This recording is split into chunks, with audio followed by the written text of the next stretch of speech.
अस्सलामु अलैकुम वरहमतुल्लाहि वबरकातुहू। आज का हमारा रुकिया तमाम बातिल अदियान के जादू के हवाले से। बातिल अदियान से मुराद ईसाई जादूगर, पादरी, इसी तरह यहूद व नसारा, यहूदी जादूगर या मजूसी जादूगर। ऐसे जादूगर जब जादू को करते हैं तो ज्यादातर ईसाई जादूगर ईसाई जिन्नात को मुसल्लत करते हैं, जिसकी अलामात ये होती है कि मरीज बाथरूम जाते हुए डरता है, और इसी तरह वो नहाने से, पानी से डरता है। और इसी तरह जो यहूदी है, यहूदी जिन्नात, ये याद रखें, जल्दी हाजिर नहीं होते, जिस्म में मौजूद होते हैं, अलामात होती है, हमेशा याद रखें। यहूदी जिन इस्तेमाल नहीं होता, इस्तेमाल करवाता है। तो यहूदी जिन्नात का या मजूसी जो आग परस्त लोग हैं, इस तरह के जो जादूगर हैं, उसके हवाले से अल्लाह की तौफीक से आज का हमारा रुकिया रिकॉर्ड हो रहा है। और इंशाअल्लाह अगर आप इस रुकिये को कामिल यकीन के साथ, तवज्जो के साथ सुनेंगे तो अल्लाह की तौफीक से ऐसे मजूसी जादूगर, यहूदी जादूगर और ईसाई जादूगर जितने भी हैं, अल्लाह के हुक्म से वो मुंह की खाएंगे और जादूगरी से तौबा करेंगे इंशाअल्लाह। और आपने सिर्फ करना यह है, बावजूद होकर बिस्मिल्लाह पढ़कर आंखें बंद करके कामिल यकीन के साथ रुकिये को सुनना है इंशाअल्लाह। जो भी मामलात हो आप कमेंट करें, इंशाअल्लाह आपको फौरी तौर पे कमेंट का जवाब दिया जाएगा। और व्हाट्सएप नंबर हमारा स्क्रीन पर शो हो रहा है। ज्यादा मसला बड़ा है तो इंशाअल्लाह वॉइस नोट करें व्हाट्सएप नंबर पे, इंशाअल्लाह आपकी फौरी तौर पर रहनुमाई की जाएगी। बिस्मिल्लाह पढ़कर आंखें बंद करें, तवज्जो के साथ सुनिए। अऊज़ु बिल्लाहि मिनश शैतानिर रजीम। बिस्मिल्लाहिर रहमानिर रहीम। अलिफ लाम मीम।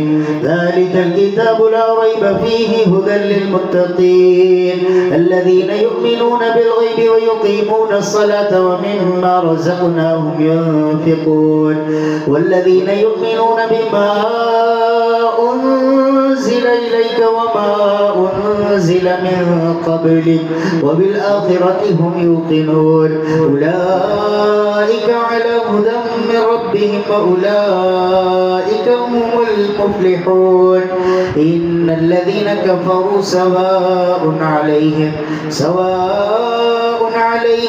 أنذرتهم أم لم تنذرهم لا يؤمنون ختم الله على قلوبهم وعلى سمعهم وعلى أبصارهم غشاوة ولهم عذاب عظيم ومن الناس من يقول آمنا بالله وباليوم الآخر وما هم بمؤمنين يخادعون الله والذين آمنوا وما يخدعون إلا أنفسهم وما يشعرون في قلوبهم مرض فزادهم الله مرضا ولهم عذاب أليم بما كانوا يكذبون وإذا قيل لهم لا تفسدوا في الأرض قالوا إنما نحن مصلحون ألا إنهم هم المفسدون ولكن لا يشعرون وإذا قيل لهم آمنوا كما آمن الناس قالوا أنؤمن كما آمن السفهاء ألا إنهم هم السفهاء ولكن لا يعلمون وإذا لقوا الذين آمنوا قالوا آمنا وإذا خلوا إلى شياطينهم قالوا إنا معكم إنما نحن مستهزئون الله يستهزئ بهم ويمدهم في طغيانهم يعمهون أولئك الذين اشتروا الضلالة بالهدى فما ربحت تجارتهم وما كانوا مهتدين مثلهم كمثل الذي استوقد نارا فلما أضاءت ما حوله ذهب الله بنورهم وتركهم في ظلمات لا يبصرون صم بكم عمي فهم لا يرجعون أو كصيب من السماء فيه ظلمات ورعد وبرق يجعلون أصابعهم في آذانهم من الصواعق حذر الموت والله محيط بالكافرين يكاد البرق يخطف أبصارهم كلما أضاء لهم مشوا فيه وإذا أظلم عليهم قاموا ولو شاء الله لذهب بسمعهم وأبصارهم إن الله على كل شيء قدير يا أيها الناس اعبدوا ربكم الذي خلقكم والذين من قبلكم لعلكم تتقون الذي جعل لكم الأرض فراشا والسماء بناء وأنزل من السماء ماء فأخرج به من الثمرات رزقا لكم فلا تجعلوا لله أندادا وأنتم تعلمون وإن كنتم في ريب مما نزلنا على عبدنا فأتوا بسورة من مثله وادعوا شهداءكم من دون الله إن كنتم صادقين فإن لم تفعلوا ولن تفعلوا فاتقوا النار التي وقودها الناس والحجارة أعدت للكافرين وبشر الذين آمنوا وعملوا الصالحات أن لهم جنات تجري من تحتها الأنهار كلما رزقوا منها من ثمرة رزقا قالوا هذا الذي رزقنا من قبل وأتوا به متشابها ولهم فيها أزواج مطهرة وهم فيها خالدون إن الله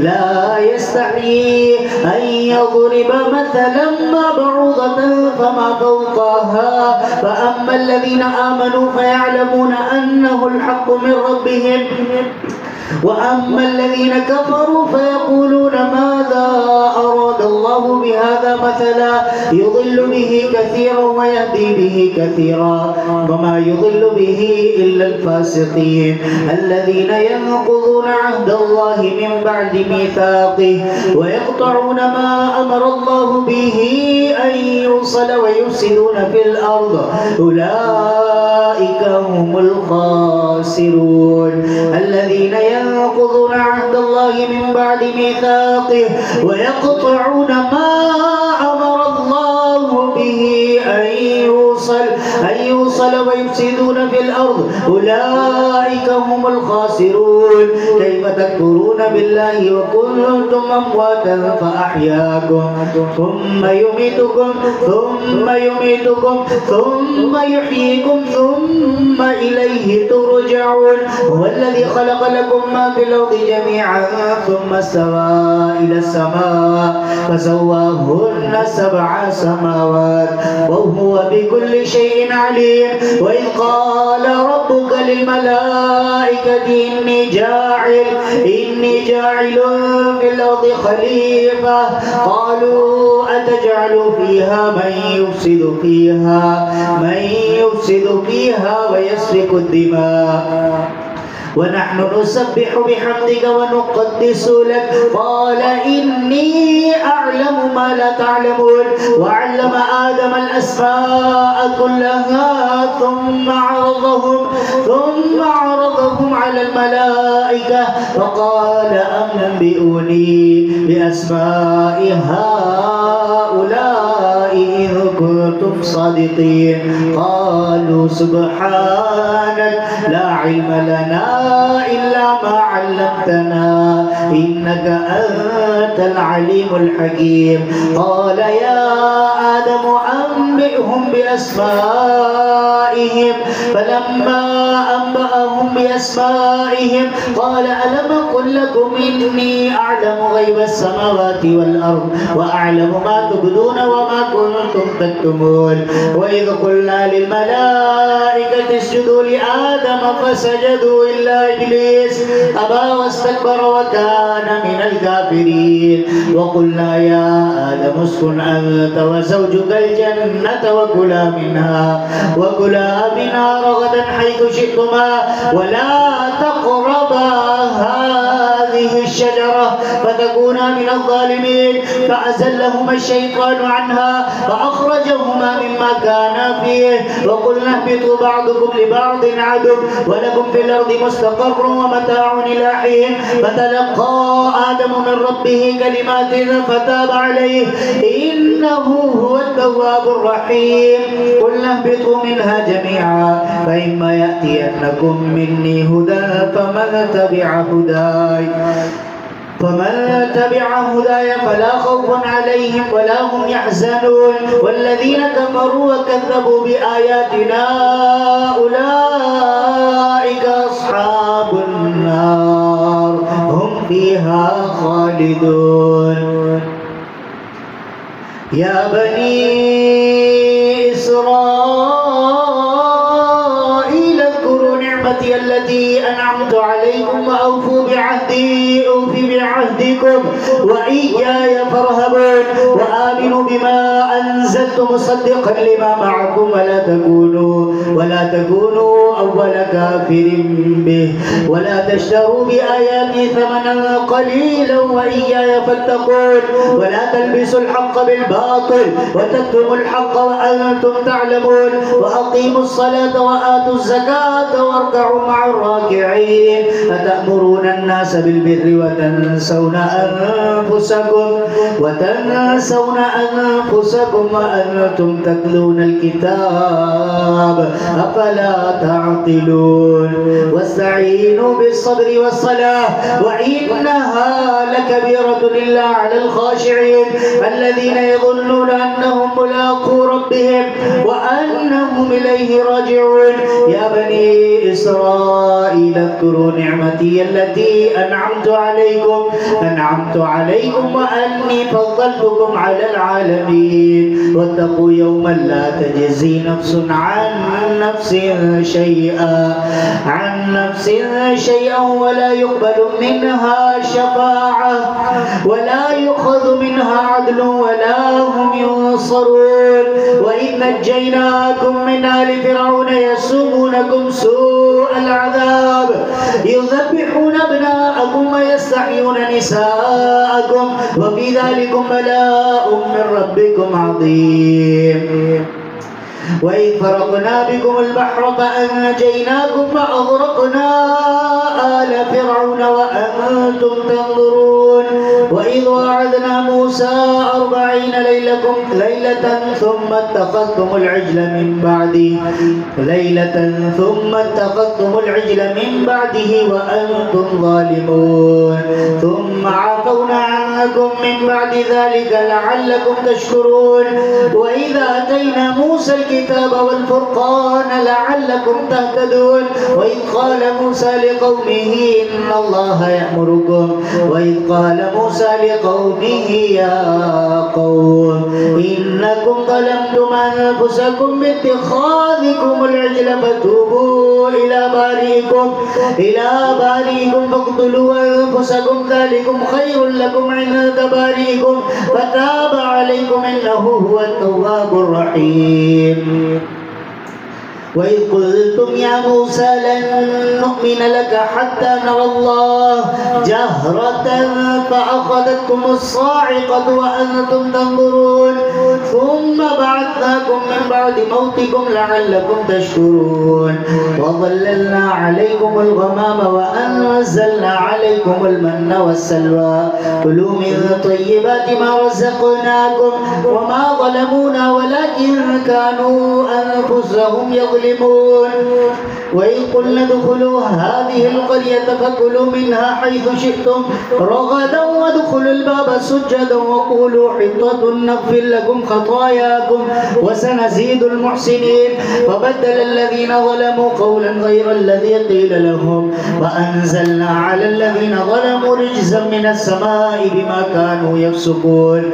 وإذ استسقى موسى لقومه فقلنا اضرب بعصاك الحجر فانفجرت منه 12 عينا قد علم كل أناس مشربهم كلوا واشربوا من رزق الله ولا تعثوا في الأرض مفسدين. وإذ قلتم يا موسى لن نصبر على طعام واحد فادع لنا ربك يخرج لنا مما تنبت الأرض من بقلها وقثائها وفومها وعدسها وبصلها قال أتستبدلون الذي هو أدنى بالذي هو خير اهبطوا مصرا فإن لكم ما سألتم وضربت عليهم الذلة والمسكنة وباءوا بغضب من الله ذلك بأنهم كانوا يكفرون بآيات الله ويقتلون النبيين بغير الحق ذلك بما عصوا وكانوا يعتدون إن الذين آمنوا والذين هادوا والنصارى والصابئين من آمن بالله واليوم الآخر وعمل صالحا فلهم أجرهم عند ربهم ولا خوف عليهم ولا هم يحزنون وإذا أخذنا ميثاقكم ورفعنا فوقكم الطور خذوا ما آتيناكم بقوة واذكروا ما فيه لعلكم تتقون ثم توليتم من بعد ذلك فلولا فضل الله عليكم ورحمته لكنتم من الخاسرين ولقد علمتم الذين اعتدوا منكم في السبت فقلنا لهم كونوا قردة خاسئين فجعلناها نكالا لما بين يديها وما خلفها وموعظة للمتقين وإذ قال موسى لقومه إن الله يأمركم أن تذبحوا بقرة قالوا أتتخذنا هزوا قال أعوذ بالله أن أكون من الجاهلين قالوا ادع لنا ربك يبين لنا ما هي قال إنه يقول إنها بقرة لا فارض ولا بكر عوان بين ذلك فافعلوا ما تؤمرون قالوا ادع لنا ربك يبين لنا ما لونها قال إنه يقول إنها بقرة صفراء فاقع لونها تسر الناظرين قال ادع لنا ربك يبين لنا ما هي إن البقرة شابه علينا وإنا إن شاء الله لمهتدون قال إنه يقول إنها بقرة لا ذلول تثير الأرض ولا تسقي الحرث مسلمة لا شية فيها قالوا لا نجئت بالحق فذبحوها وما كادوا يفعلون وإن قتلتم نفسا فادارأتم فيها والله مخرج ما كنتم تكتمون فقلنا اضربوه ببعضها كذلك يحيي الله الموتى ويريكم آياته لعلكم تعقلون ثم قست قلوبكم من بعد ذلك فهي كالحجارة أو أشد قسوة وإن من الحجارة لما يتفجر منه الأنهار وإن منها لما يشقق فيخرج منه الماء وإن منها لما يهبط من خشية الله وما الله بغافل عما تعملون أفتطمعون أن يؤمنوا لكم وقد كان فريق منهم يسمعون كلام الله ثم يحرفونه من بعد ما عقلوه وهم يعلمون وإذا لقوا الذين آمنوا قالوا آمنا وإذا خلا بعضهم إلى بعض قالوا أتحدثونهم بما فتح الله عليكم ليحاجوكم به عند ربكم أفلا تعقلون أولا يعلمون أن الله يعلم ما يسرون وما يعلنون ومنهم أميون لا يعلمون الكتاب إلا أماني وإن هم إلا يظنون فويل للذين يكتبون الكتاب بأيديهم ثم يقولون هذا من عند الله ليشتروا به ثمنا قليلا وويل لهم مما كتبت أيديهم وويل لهم مما يكسبون وقالوا لن تمسنا النار إلا أياما معدودة قل اتخذتم عند الله عهدا فلن يخلف الله عهده وتقولون على الله ما لا تعلمون بلى من كسب سيئة وأحاطت به خطيئته فأولئك أصحاب النار هم فيها خالدون والذين آمنوا وعملوا الصالحات أولئك أصحاب الجنة هم فيها خالدون يا بني إسرائيل اذكروا نعمتي التي أنعمت عليكم أعوذ بالله من الشيطان الرجيم والذين آمنوا وعملوا الصالحات أولئك أصحاب الجنة هم فيها خالدون. وإذا أخذنا ميثاق بني إسرائيل لا تعبدون إلا الله وبالوالدين إحسانا وذي القربى واليتامى والمساكين وقولوا للناس حسنا وأقيموا الصلاة وآتوا الزكاة ثم توليتم إلا قليلا منكم وأنتم معرضون. وإذا أخذنا ميثاقكم لا تسفكون دماءكم ولا تخرجون أنفسكم من دياركم ثم أقررتم وأنتم تشهدون.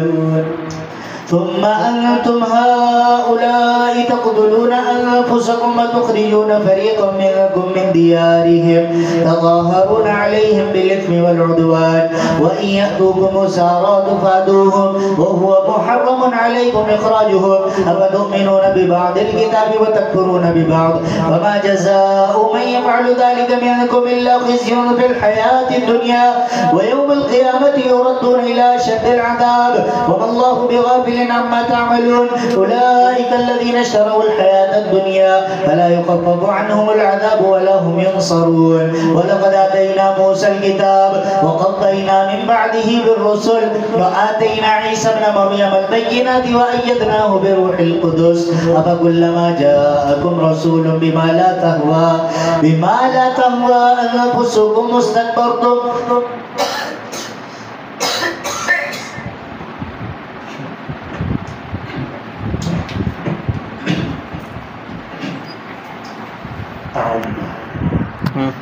أفكلما جاءكم رسول بما لا تهوى أنفسكم استكبرتم ففريقا كذبتم وفريقا تقتلون.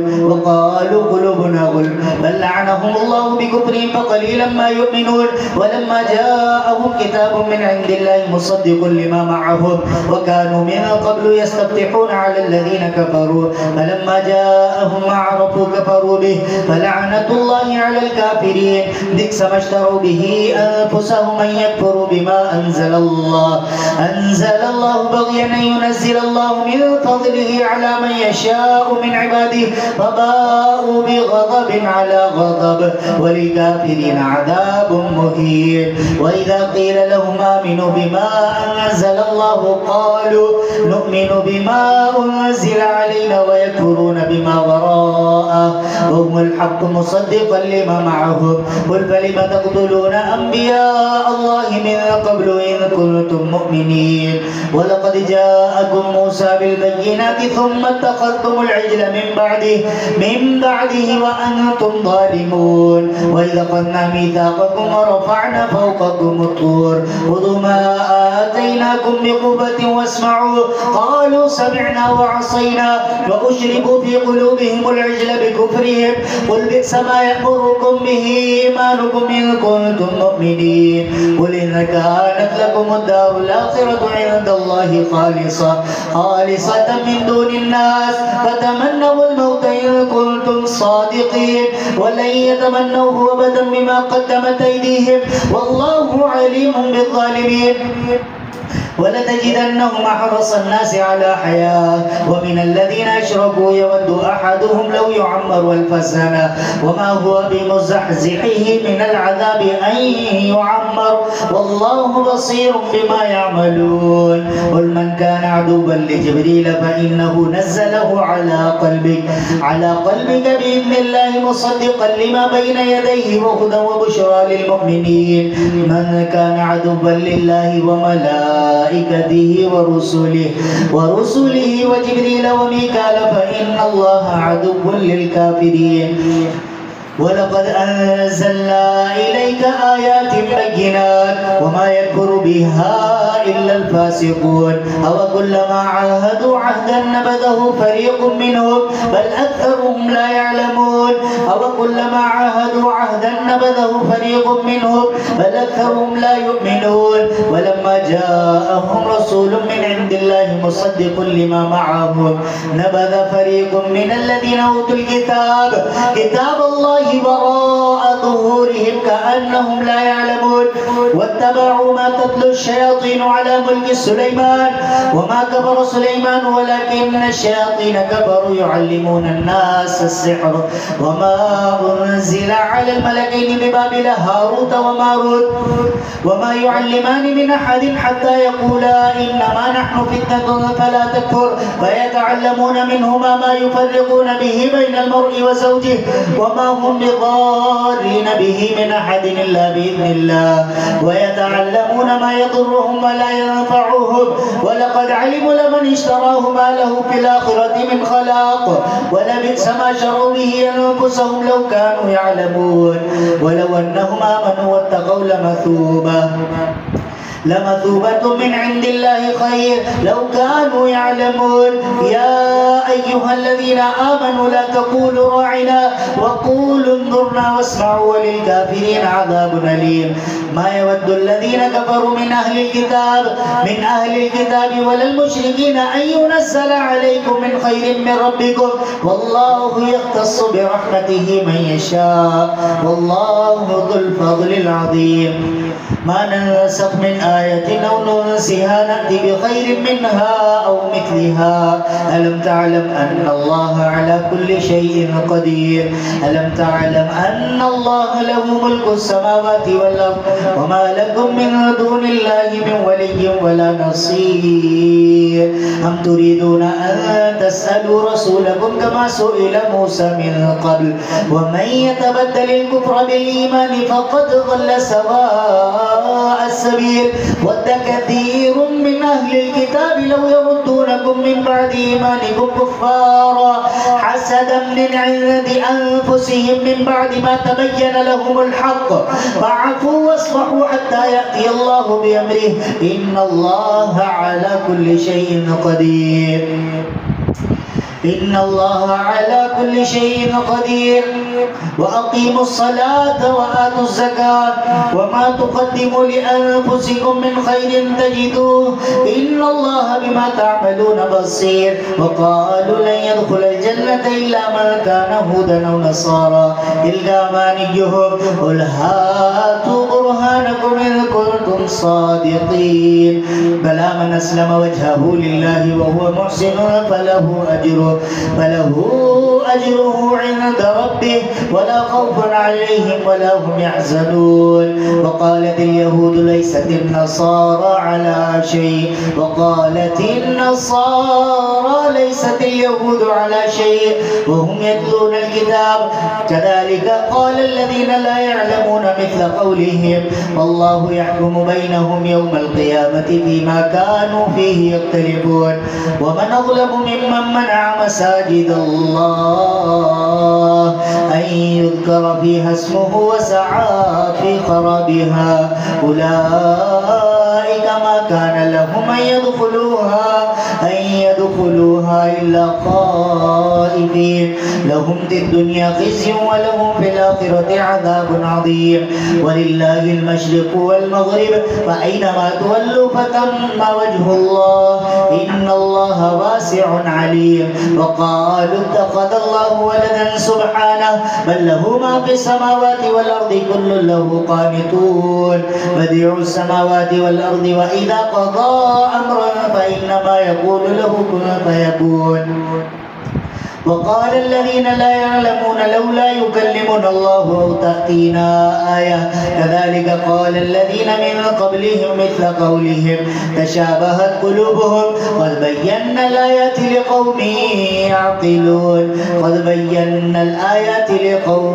يوقنون إنا أرسلناك بالحق بشيرا ونذيرا ولا تسأل عن أصحاب الجحيم ولن ترضى عنك اليهود ولا النصارى حتى تتبع ملتهم قل إن هدى الله هو الهدى ولئن اتبعت أهواءهم بعد الذي جاءك من العلم ما لك من الله من ولي ولا نصير الذين آتيناهم الكتاب يتلونه حق تلاوته أولئك يؤمنون به ومن يكفر به فأولئك هم الخاسرون يا بني إسرائيل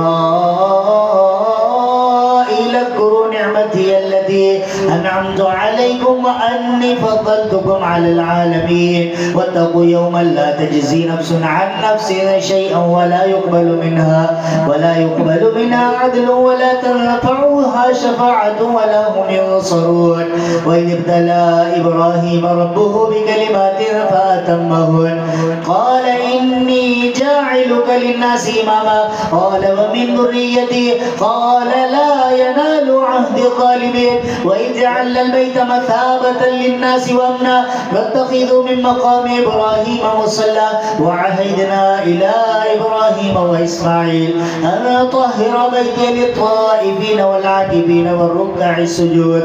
وإذ قال إبراهيم رب اجعل هذا بلدنا آمنا وارزق أهله من الثمرات من آمن منهم بالله واليوم الآخر قال ومن كفر فأمتعه قليلا ثم أضطره إلى عذاب النار وبئس المصير. وإذ يرفع إبراهيم القواعد من البيت وإسماعيل ربنا تقبل منا إنك أنت السميع العليم ربنا واجعلنا مسلمين لك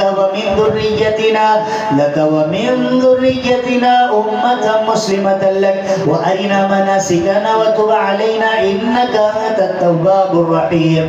ربنا وبعث فيهم رسولا منهم يتلو عليهم آياتك ويعلمهم الكتاب والحكمة ويزكيهم إنك أنت العزيز الحكيم. ومن يرغب عن ملة إبراهيم إلا من سفه نفسه ولقد اصطفيناه في الدنيا وإنه في الآخرة لمن الصالحين. إذ قال له ربه أسلم قال أسلمت لرب العالمين. ووصى بها إبراهيم بنيه ويعقوب يا بني إن الله اصطفى لكم الدين فلا تموتن إلا وأنتم مسلمون. أم كنتم شهداء إذ حضر يعقوب الموت إذ قال لبنيه ما تعبدون من بعدي قالوا نعبد إلهك وإله آبائك إبراهيم وإسماعيل وإسحاق إلها واحدا ونحن له مسلمون. تلك أمة قد خلت لها ما كسبت ولكم ما كسبتم ولا تسألون عما كانوا يعملون. وقالوا كونوا هودا أو نصارى تهتدوا قل بل ملة إبراهيم حنيفا وما كان من المشركين. قولوا آمنا بالله وما أنزل إلى إبراهيم وإسماعيل وإسحاق ويعقوب والأسباط وما أوتي موسى وعيسى وما أوتي النبيون من ربهم لا نفرق بين أحد منهم ونحن له مسلمون. فإن آمنوا بمثل ما آمنتم به فقد اهتدوا وإن تولوا فإنما هم في شقاق فسيكفيكهم الله وهو السميع العليم. صبغة الله ومن أحسن من الله صبغة ونحن له عابدون. قل تحاجوننا في الله وهو ربنا وربكم ولنا أعمالنا ولكم أعمالكم ونحن له مخلصون. أم تقولون إن إبراهيم وإسماعيل وإسحاق ويعقوب والأسباط كانوا هودا أو نصارى قل أأنتم أعلم أم الله ومن أظلم ممن كتم شهادة عنده من الله وما الله بغافل عما تعملون. تلك أمة قد خلت لها ما كسبت ولكم ما كسبتم ولا تسألون عما كانوا يعملون. أعوذ بالله من الشيطان الرجيم. بسم الله الرحمن الرحيم. ألف لام ميم. الله لا إله إلا هو الحي القيوم نزل عليك الكتاب بالحق مصدقا لما بين يديه وأنزل التوراة والإنجيل من قبل هدى للناس وأنزل الفرقان. إن الذين كفروا بآيات الله لهم عذاب شديد والله عزيز ذو انتقام. إن الله لا يخفى عليه شيء في الأرض ولا في السماء هو الذي يصوركم في الأرحام كيف يشاء لا إله إلا هو العزيز العزيز الحكيم. هو الذي أنزل عليك الكتاب منه آيات محكمات هن أم الكتاب وأخر متشابهات فأما الذين في قلوبهم زيغ فيتبعون ما تشابه منه ابتغاء الفتنة وابتغاء تأويله وما يعلم تأويله إلا الله والراسخون في العلم يقولون آمنا به كل من عند ربنا وما يذكر إلا أولو الألباب. ربنا لا تزغ قلوبنا بعد إذ هديتنا وهب لنا من لدنك رحمة إنك أنت الوهاب. ربنا إنك جامع الناس ليوم لا ريب فيه إن الله لا يخلف الميعاد. إن الذين كفروا لن تغني عنهم أموالهم ولا أولادهم من الله شيئا وأولئك هم وقود النار كدأب آل فرعون والذين من قبلهم كذبوا بآياتنا فأخذهم الله بذنوبهم إن الله شديد العقاب والله شديد العقاب. قل للذين كفروا ستغلبون وتحشرون إلى جهنم وبئس المهاد. قد كان لكم آية في فئتين التقتا فئة تقاتل في سبيل الله وأخرى كافرة يرونهم مثليهم رأي العين والله يؤيد بنصره من يشاء إن في ذلك لعبرة لأولي الأبصار. زين للناس حب الشهوات من النساء والبنين والقناطير المقنطرة من الذهب والفضة والخيل المسومة والأنعام والحرث ذلك متاع الحياة الدنيا والله عنده حسن المآب. قل أنبئكم بخير من ذلكم للذين اتقوا عند ربهم جنات تجري من تحتها الأنهار خالدين فيها وأزواج مطهرة ورضوان من الله والله بصير بالعباد. الذين يقولون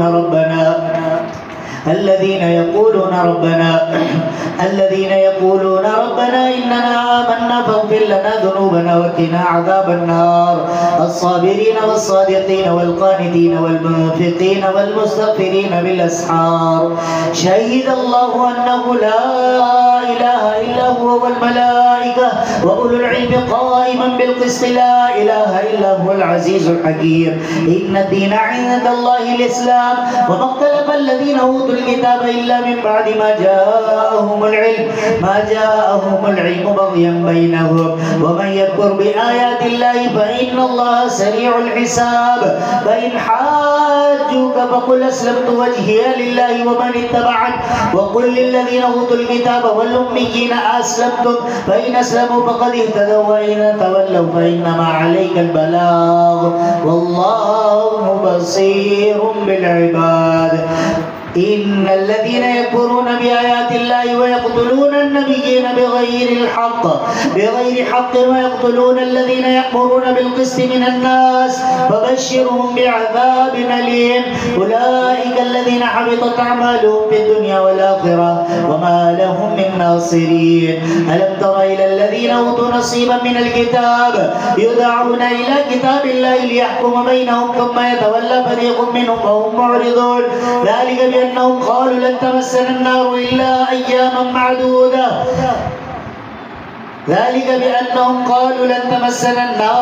أياما معدودات وغرهم في دينهم ما كانوا يفترون.